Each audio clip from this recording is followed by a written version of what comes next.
अहिल्या का उद्धार, पत्थर से प्राण तक। बहुत समय पहले की बात है। एक सुंदर तपोवन में ऋषि गौतम अपनी पत्नी अहिल्या के साथ रहते थे। वह आश्रम शांति और भक्ति का केंद्र था।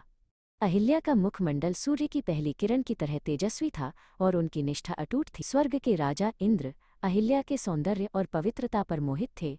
उनके मन में ईर्ष्या और छल ने घर कर लिया था। उन्होंने एक योजना बनाई ताकि वे ऋषि गौतम की अनुपस्थिति में आश्रम में प्रवेश। जैसे ही ऋषि गौतम सुबह के स्नान के लिए नदी पर गए, इंद्र ने उनका रूप धारण कर लिया। वे कुटिया के द्वार पर पहुंचे और अहिल्या को पुकारा। अहिल्या ने सोचा कि उनके स्वामी लौट आए हैं।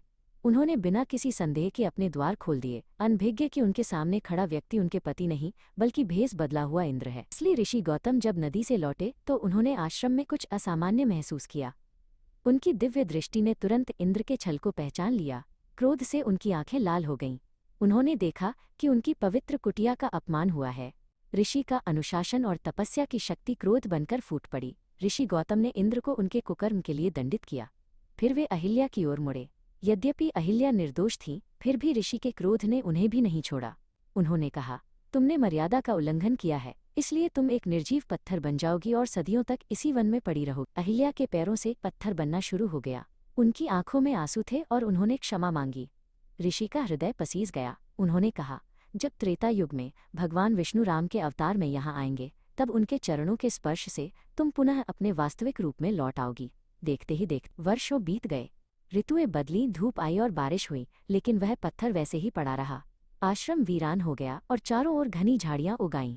वो शिला अब केवल धूल और सूखे पत्तों से ढकी एक वस्तु थी, जिसमें किसी को भी जीवन की कोई आशा नहीं दिखती। युग बदला और वह समय आया जब श्रीराम, लक्ष्मण और महर्षि विश्वामित्र के साथ उसी वन से गुजरे। विश्वामित्र ने राम को उस पत्थर की कहानी सुनाई।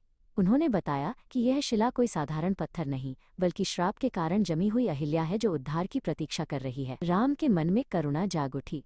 वे धीरे धीरे उस धूल भरी शिला के पास पहुंचे। उन्होंने झुककर अपने चरणों का स्पर्श उस पत्थर से किया। जैसे ही राम के पावन चरणों की धूल उस पत्थर पर पड़ी, एक चमत्कार हुआ। पत्थर की कठोरता पिघलने लगी और उसमें से एक दिव्य ज्योति निकलने लगी। शिला से पुनः तेजस्वी अहिल्या प्रकट हुईं। उनका चेहरा अब शांति और कृतज्ञता से चमक रहा था। उन्होंने हाथ जोड़कर श्री राम को प्रणाम किया। राम की कृपा से उन्हें उनके दुखों और श्राप से मुक्ति मिल गई थी।